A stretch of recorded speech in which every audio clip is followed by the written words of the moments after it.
Welcome to, excuse me, welcome to Corona Fits. Beautiful day here in Blackstone, Virginia, the center of the world. But then you too are at the center of the world. The title of this talk, I just figured out, was Corona in the Rearview Mirror. Corona in the Rearview Mirror.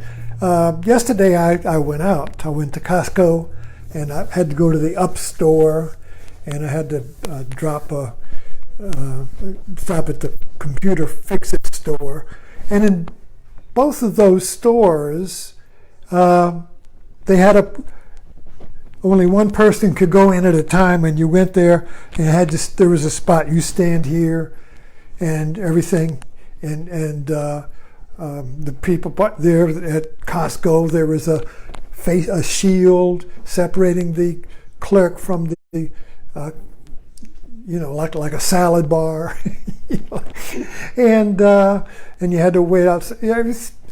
What's going on? And it was interesting to feel my reaction to this.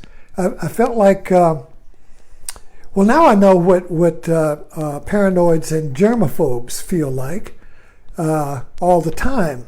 That the world is and a claustrophobic people, the world is threatening. This whole feeling that the world is threatening, the virus is anywhere, it's contagion everywhere, it's a threatening place out there. That was kind of the feeling that this created. It was very interesting. So I'm sure germaphobes feel very much at home. And paranoids, this is the way, I told everybody, this is the way everything, it's always like this, I told you.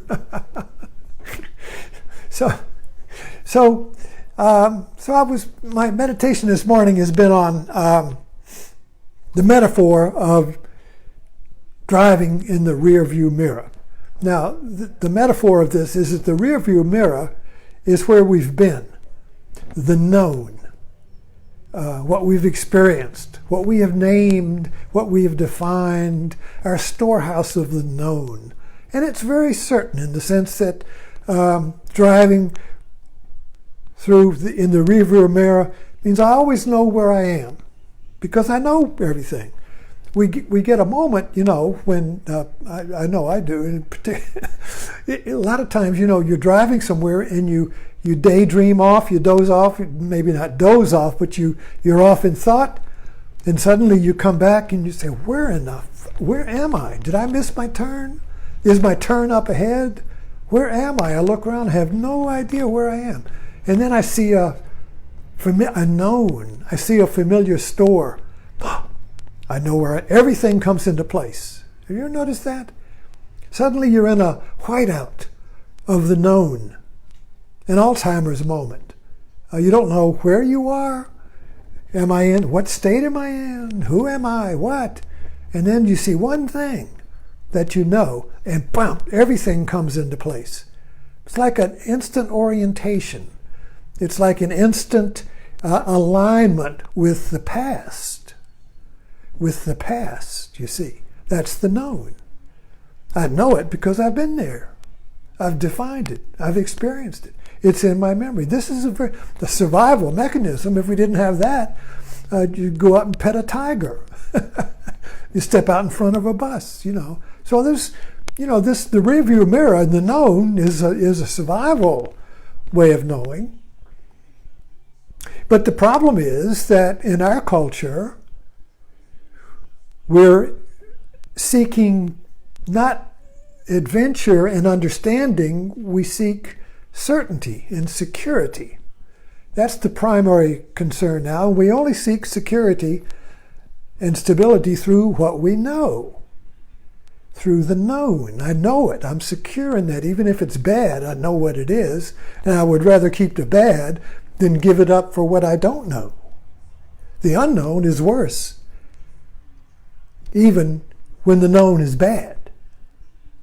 Even when the known is terrible, it's better than the unknown, you see. So the metaphor here is that we are conditioned to drive looking in the rearview mirror. But Corona comes along and changes the road. It changes the road into an unknown. We've never been here before. I've never gone to a store and had to wear a mask and told where to stand. It was like being in the soup Nazi in Seinfeld. Stand there. Don't talk. Put your mask on. Don't move. No soup for you. Get out. So anyway, so the corona is taking off nationally the rearview mirror, and we're forced to look at the road for the first time. Now, if you feel any resistance to corona, if you say, this shouldn't be, this should not be, how can this be happening? It cannot be. That's kind of like the 9/11 syndrome. You watch the Twin Towers come down. I'm like, this can't be happening. This can't be happening. But it is. But it can't be. But it is, you see. Corona can't be happening, but it is. This is the road. We've taken a turn. We're on the road. We have to look at it fresh. We have to look at it as if for the first time. One of my favorite T.S. Eliot poems is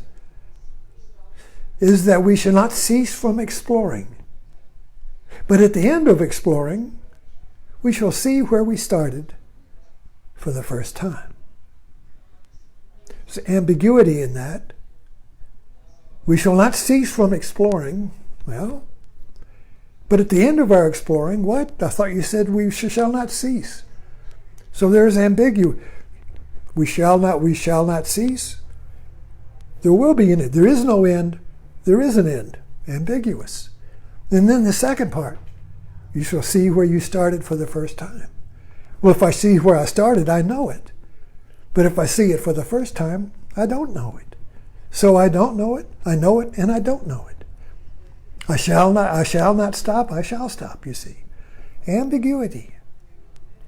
This ambiguity is very important because when we're forced to see the road for the first time, there is an ambiguity between what I know and what I don't know. So we're kind of like in that intermediate zone here where we don't know where we are, but we do know where we are. It's not like we all have Alzheimer's and don't know where we are, who we are, what our name is, or what day it is, or whatever, you see. We know what it is, where we are, who we are, our memory, you see, our known is there. But at the same time, we're in an unknown. We've never been here before. America has never been here before. We're seeing it for the first time. We're seeing America for the first time. We're seeing our family for the first time. Our house, our street, our town, everything for the first time. And yet we know it. We've seen it, you see. So it's kind of like being in this, and this is a very creative place. This is a very creative zone to be in. Because the old ways don't work. We're in a new way, so we have to create new roads, new neurons, new pathways, new systems. Everything is possibility now. God is dead, long live God. The old way is dead, new way must be created, you see. The king is dead, long live the king. This is the refrain all through history with the monarchs. The king creates the world, the king dies, a new king is born, a new world is born, you see. The king is dead, long live the king. The past is dead, long live the future. The known is dead, long live the unknown. Because in the unknown, we're going to create a new known, a new way, a new system. Better, worse, it'll be ambiguous. There's always this ambiguity between the rearview mirror and the front windshield. There's always this intermediate zone, you see. But we like to just think everything is known, everything is certain, everything is tomorrow will be like today, I'll live forever.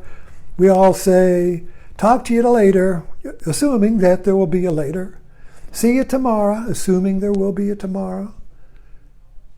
See you then, see you, so we just assume tomorrow will be like today.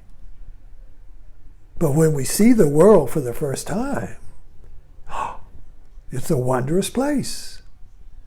It's the little child getting into the kingdom of heaven, as Jesus said. You get to the kingdom of heaven as a little child who is always seeing everything for the first time. He's always seeing reality, both from what he's learned, but also new. So anyway, Corona, driving through in the rear view mirror. Thanks for dropping in, and I'll see you tomorrow, assuming there will be a tomorrow.